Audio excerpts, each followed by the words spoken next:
Shalom saudara-saudara yang terkasih dalam Tuhan Yesus Kristus, selamat pagi. Renungan kita pada hari ini diambil dari 1 Raja-Raja 11 ayat 1-13. Judul renungan kita pada hari ini adalah perkawinan politis. Bukan rahasia lagi jika banyak perkawinan terjadi karena alasan transaksional. Ada perempuan yang dikawinkan demi melunasi utang keluarga, ada juga yang menikah demi menaikkan status sosial, demi memperoleh jaminan hidup yang lebih mapan, atau demi melancarkan bisnis keluarga. Ada juga yang menikah demi menutupi sesuatu yang bisa dianggap sebagai aib di masyarakat. Pada zaman dahulu, para pangeran lumrah menikahi putri raja selain demi keamanan negeri, agar tidak terjadi peperangan di antara mereka.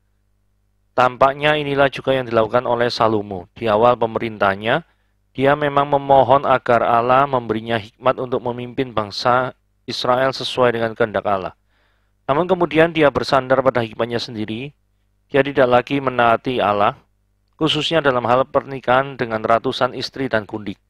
Akibatnya dia turut menyembah para dewa dan sesembahan istri-istrinya itu. Perkawinannya menjauhkannya dari Tuhan serta menjadikannya berada di bawah murka Allah.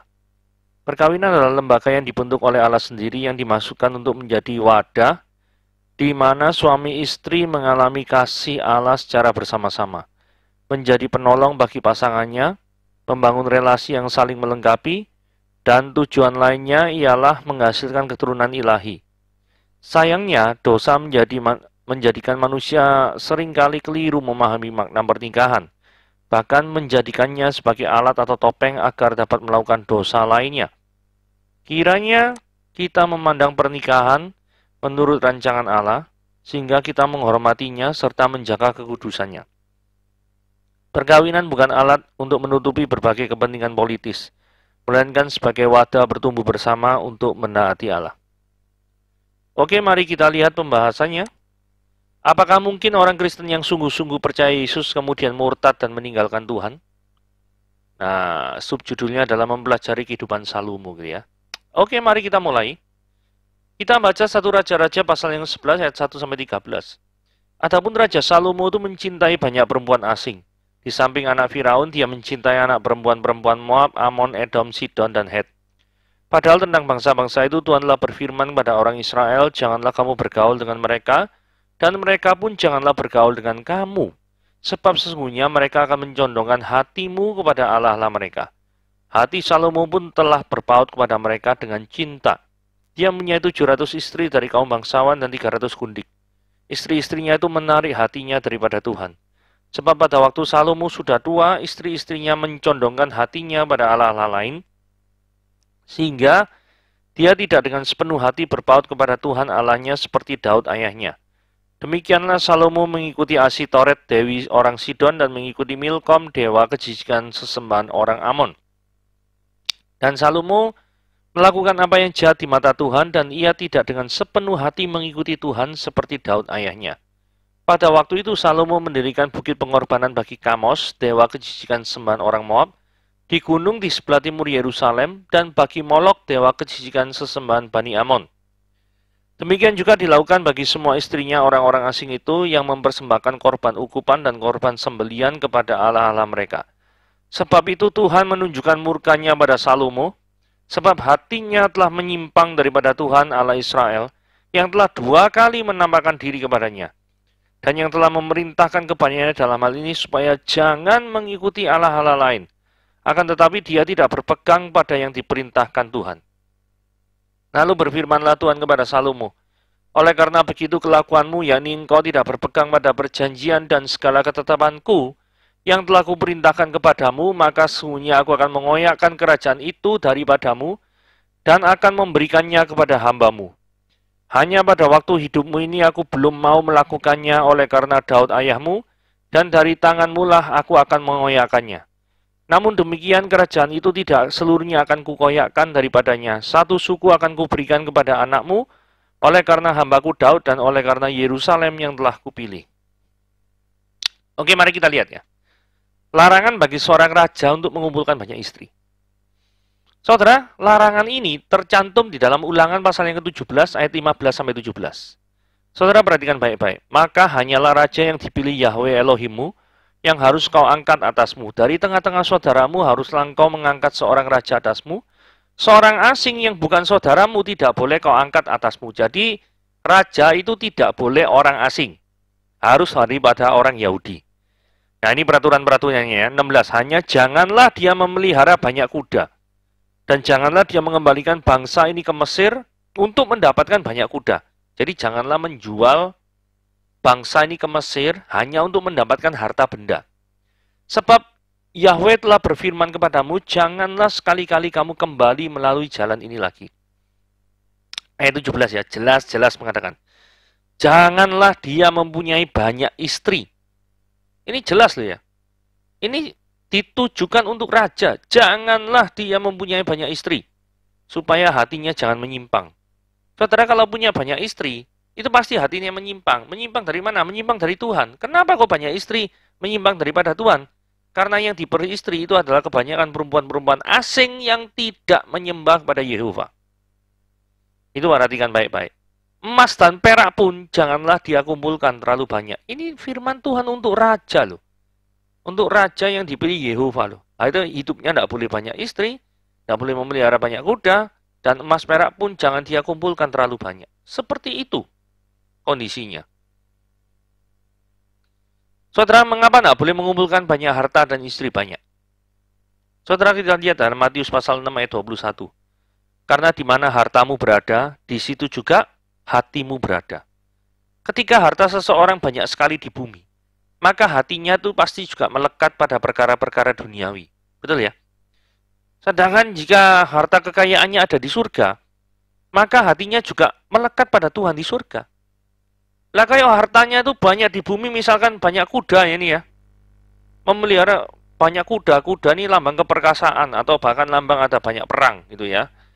Kalau dia memelihara banyak kuda, lo senang perang, senang mengakuisisi wilayah-wilayah negara lain, maka dia akan tambah tidak cinta Tuhan, tapi lebih cinta untuk menguasai dirinya sendiri. Menguasai harta benda. Emas perak pun kalau dia banyak-banyak kumpulkan, dia akan lebih banyak mencintai emas peraknya daripada Tuhan sendiri. Termasuk juga ketika memiliki banyak istri. Kapan waktu yang digunakan untuk melayani Tuhan? Permasalahannya lagi adalah istri Salomo itu perempuan asing. Saudara perhatikan baik-baik ya. Adapun Raja Salomo, apa saudara-saudara? Mencintai banyak perempuan, tidak cuma perempuan. Perempuan asing.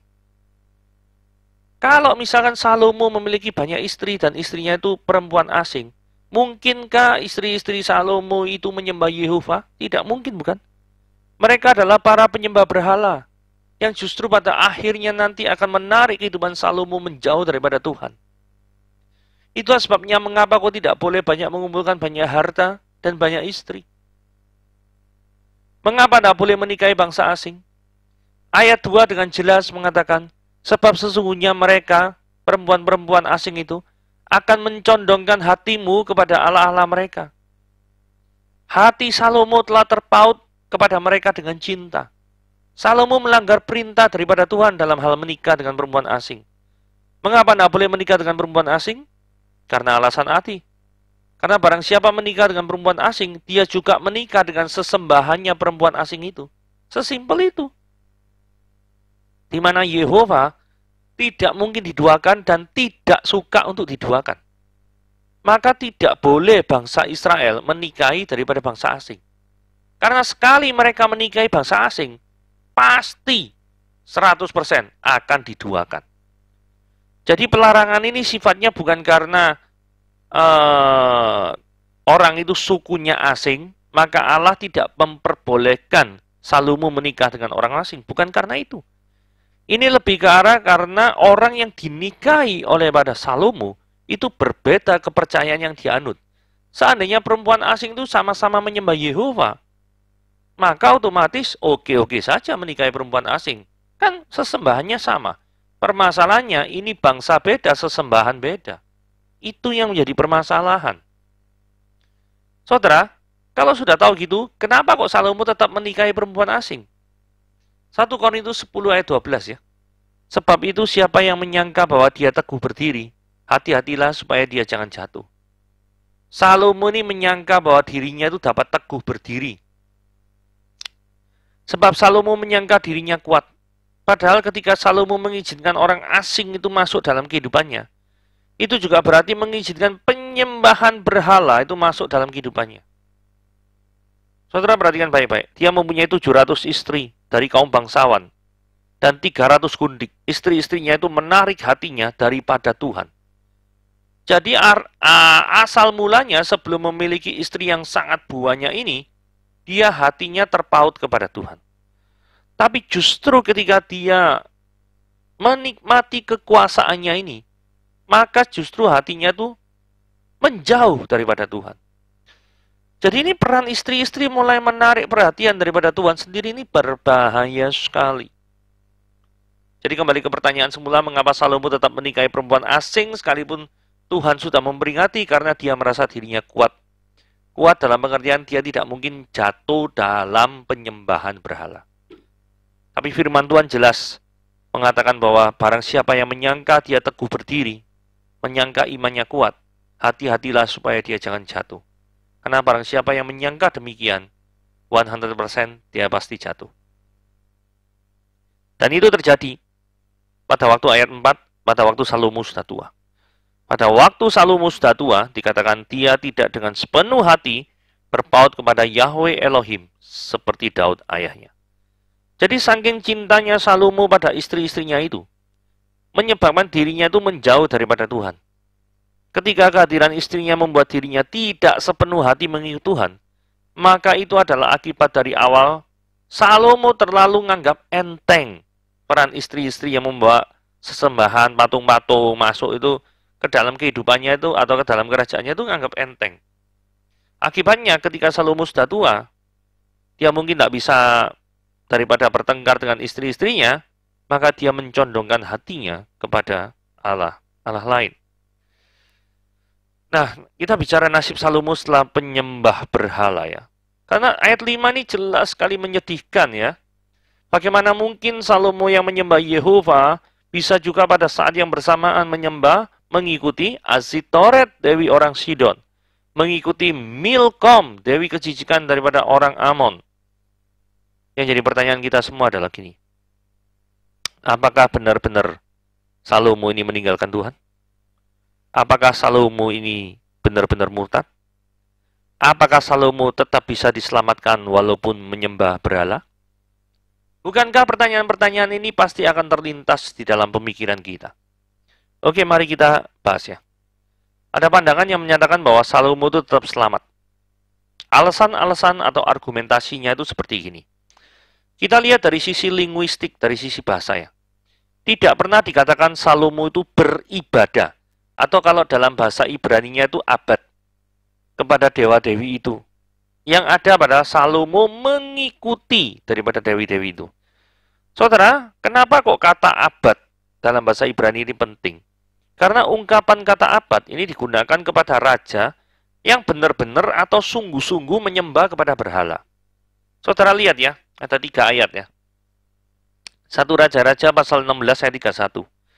Seakan-akan belum cukup dia hidup dengan dosa-dosa Yerobeam bin Nebat, maka dia mengambil pula Esebel, anak Baal, Raja Sidon, menjadi istrinya, sehingga dia pergi beribadah. Nah ini ya, Ahab itu pergi beribadah kepada Baal dan sujud menyembah kepadanya.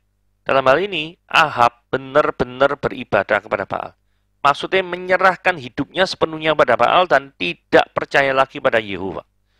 Di dalam 1 Raja-Raja pasal 22 ayat 54, dia beribadah kepada Baal dan sujud menyembah kepadanya. Dan dengan demikian dia menimbulkan sakit hati Tuhan Allah Israel, tepat seperti yang dilakukan ayahnya. Dalam 2 Raja-Raja 17 ayat 12 dikatakan demikian. Mereka beribadah kepada berhala-berhala. Kata-kata beribadah itu menggunakan kata abad dalam bahasa Ibrani. Walaupun Tuhan telah berfirman pada mereka, jangan kamu berbuat seperti itu. Jadi kalau misalkan penyembahan berhala yang dilakukan dengan sungguh-sungguh, pasti secara linguistik akan menggunakan kata abad. Tetapi faktanya Salomo tidak pernah dikenakan atau menggunakan kata abad. Argumentasi yang kedua yang menyatakan bahwa Salomo itu tetap selamat. Saudara perhatikan baik-baik ya. Kalau memang Salomo itu melakukan dosa penyembahan berhala yang sangat-sangat fatal akibatnya, pasti dosanya itu pasti lebih hebat daripada dosa Yerobeam bin Nebat. Tetapi ketika membandingkan dosa penyembahan berhala, selalu yang disandingkan atau kata yang muncul atau raja yang selalu diperbandingkan itu adalah dosa Yerobeam bin Nebat. Saudara, ada 4 ayat ya secara eksplisit yang melakukan hal tersebut. Dia melakukan apa yang jahat di mata Tuhan serta hidup menurut tingkah laku. Hidup menurut apa? Tingkah laku Yerobeam. Dan menurut dosanya yang mengakibatkan orang Israel berdosa pula. 1 ya. 1 Raja-Raja 16 ayat 2. Oleh karena engkau telah kutinggikan dari debu dan kuangkat menjadi raja atas umatku Israel, tetapi engkau telah hidup seperti siapa? Yerobeam lagi. Dan telah menyuruh umatku Israel berdosa, sehingga mereka menimbulkan sakit hatiku dengan dosa mereka. Di dalam 1 Raja-Raja 16 ayat 26 dikatakan ini, ia hidup menurut segala tingkah laku siapa? Yerobeam bin Nebat. Dan menurut dosa Yerobeam yang mengakibatkan orang Israel berdosa pula, sehingga mereka menimbulkan sakit hati Tuhan Allah Israel dengan apa? Dengan dewa-dewa kesia-siaan mereka. Jadi tingkah laku Yerobeam bin Nebat ini adalah menyembah dewa-dewa. Di dalam 1 Raja-Raja pasal yang ke-16 ayat 31 juga dikatakan, seakan-akan belum cukup ia hidup dalam dosa-dosa Yerobeam bin Nebat, maka dia mengambil pula Isabel anak Etbaal orang Sidon menjadi istrinya, sehingga dia pergi beribadah kepada Baal dan sujud menyembah kepadanya. Jadi ada 4 ayat jelas-jelas secara eksplisit menyatakan bahwa kalau ada dosa penyembahan berhala yang sangat fatal, itu selalu disandingkan atau diperbandingkan dengan Yerobeam bin Nebat. Maksudnya begini, kalau misalkan Salomo itu sangat-sangat besar dosanya, kenapa kok nama Yerobeam bin Nebat terus yang dipakai? Kenapa kok tidak mau berdosa sama seperti Salomo lakukan? Murtad seperti yang Salomo lakukan? Atau bertindak jahat sama seperti yang Salomo lakukan? Kenapa kok persandingannya itu bukan Salomo, tetapi Yerobeam bin Nebat? Kalau memang Salomo itu melakukan penyembahan berhala dengan sungguh-sungguh. Itu argumentasi yang kedua. Argumentasi yang ketiga, saudara perhatikan ayat 4 dan ayat 6, itu dikatakan gini, ada frase, dia tidak dengan sepenuh hati berpaut kepada Tuhan. Ayat 6 juga diulangi, dia tidak dengan sepenuh hati mengikut Tuhan. Jadi Salomo itu tidak meninggalkan Yahweh secara 100%. Implisitnya, Salomo tetap menyembah Yahweh, tetapi tidak sepenuh hati. Jadi dari implisit ayat-ayat ke-4 dan 6, kita bisa lihat hal yang seperti itu. Kemudian berikutnya pada argumentasi yang keempat, jikalau memang benar Salomo itu sudah tidak percaya Yehova lagi, kenapa di kemudian hari Salomo tetap menjadi teladan bersama-sama dengan Daud? Namanya itu disebut sebagai teladan. Saudara perhatikan 2 Tawari pasal yang 11 ayat 16-17. Dari segenap suku Israel, orang datang ke Yerusalem mengikuti orang-orang Lewi itu, yakni orang-orang yang telah membulatkan hatinya untuk mencari Tuhan Allah Israel, dan mereka datang untuk mempersembahkan korban kepada Tuhan Allah nenek moyang mereka. Demikianlah mereka memperkokoh kerajaan Yehuda dan memperkuat pemerintahan Rehabeam bin Salomo selama 3 tahun, karena selama 3 tahun mereka hidup mengikuti jejak Daud dan Salomo. Saudara, Daud dan Salomo bukanlah memang orang yang bersih. Daud juga ada dosa berzina dengan Batsheba. Salomo juga melakukan dosa penyembahan berhala. Tetapi kenapa kok justru segenap suku-suku Israel yang datang ke Yerusalem yang mengikuti orang-orang Lewi itu, mereka tuh hidup mengikuti jejak Daud dan Salomo, jikalau tindakan Daud dan Salomo itu memang benar-benar tidak diperkenan di hadapan Tuhan. Oke, itulah 4 argumentasi yang menyatakan bahwa Salomo tetap selamat, sekalipun melakukan dosa yang sangat-sangat besar. Ya, ayat 7 dikatakan Salomo mendirikan bukit pengorbanan bagi Kamos, dewa kejijikan sesembahan orang Moab, dan Moloch, dewa kejijikan bagi Amon. Saudara, Salomo menurut saya memang hanya mendirikan. Karena ayat 8 menerangkannya, demikian juga dilakukan bagi semua istrinya, orang-orang asing itu, yang mempersembahkan korban ukupan. Jadi istri-istrinya yang melakukan ritual-ritual mempersembahkan korban ukupan dan korban sembelihan kepada Allah-Allah mereka. Jadi yang melakukan penyembahan dan beribadah kepada dewa-dewi itu adalah istri-istrinya, bukan Salomo sendiri. Ayat 9 dan ayat 10 ya.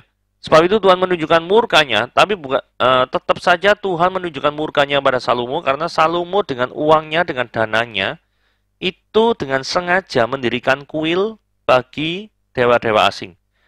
Nah ini dikatakan, sebab hatinya telah menyimpang daripada Tuhan Allah Israel, yang telah 2 kali menampakkan diri kepadanya. Saudara, ini pengalaman penting ya. Pengalaman supranatural seseorang itu tidak menjamin orang tersebut memiliki kekuatan untuk tidak jatuh dalam dosa. Walaupun mereka Salomo dalam hal ini sudah memiliki perjumpaan pribadi dengan Tuhan selama 2 kali face to face with God, tetapi itu tidak menjamin Salomo menjadi orang yang memiliki iman yang teguh, memiliki iman yang bertahan. Buktinya Salomo tetap saja bisa jatuh ke dalam dosa. Dosa Salomo ini memang hebat ya. Sudah diperingati supaya tidak mengikuti Allah-Allah lain, tapi tetap saja Salomo lebih cinta istrinya yang adalah bangsa asing dan mengikuti Allah-Allah lain daripada mengikuti Yehova. Saudara, ini adalah suatu kesedihan yang luar biasa. Lah, akibat daripada keberdosaan ini, maka ada hukuman Tuhan terhadap Salomo. Lalu Tuhan berfirman kepada Salomo, oleh karena begitu kelakuanmu, yakni engkau tidak berpegang pada perjanjian dan segala ketetapanku yang telah kuperintahkan kepadamu, maka sesungguhnya aku akan mengoyakkan kerajaan itu daripadamu dan memberikannya kepada hambamu. Jadi ada perpecahan kerajaan yang harus dialami oleh keturunan Salomo. Kerajaannya pecah menjadi 2, ada kerajaan yang dikuasai anaknya yang namanya Rehabiam, dan ada kerajaan utara yang nanti dikuasai oleh Yerobeam. Jadi inilah hukuman atas keberdosaan Salomo, karena dia mengizinkan istri-istrinya mempengaruhi kehidupannya dan membuat Salomo menjauh daripada Yahweh. Jadi berhati-hatilah dengan pengaruh orang-orang yang paling dekat dengan saudara. Karena orang yang paling dekat saudara bisa juga menjerumuskan saudara ke dalam jurang yang menjauhkan saudara dengan Yehova. Berhati-hatilah memilih teman. Berhati-hatilah juga dalam hal memilih pasangan. Berhati-hatilah semuanya. Saudara sendiri yang bisa menilai, tetap tegak berdiri, tetap teguh di dalam iman kepada Kristus, dan tetap melayani Tuhan, serta menjadi alat Tuhan yang berguna di bangsa ini.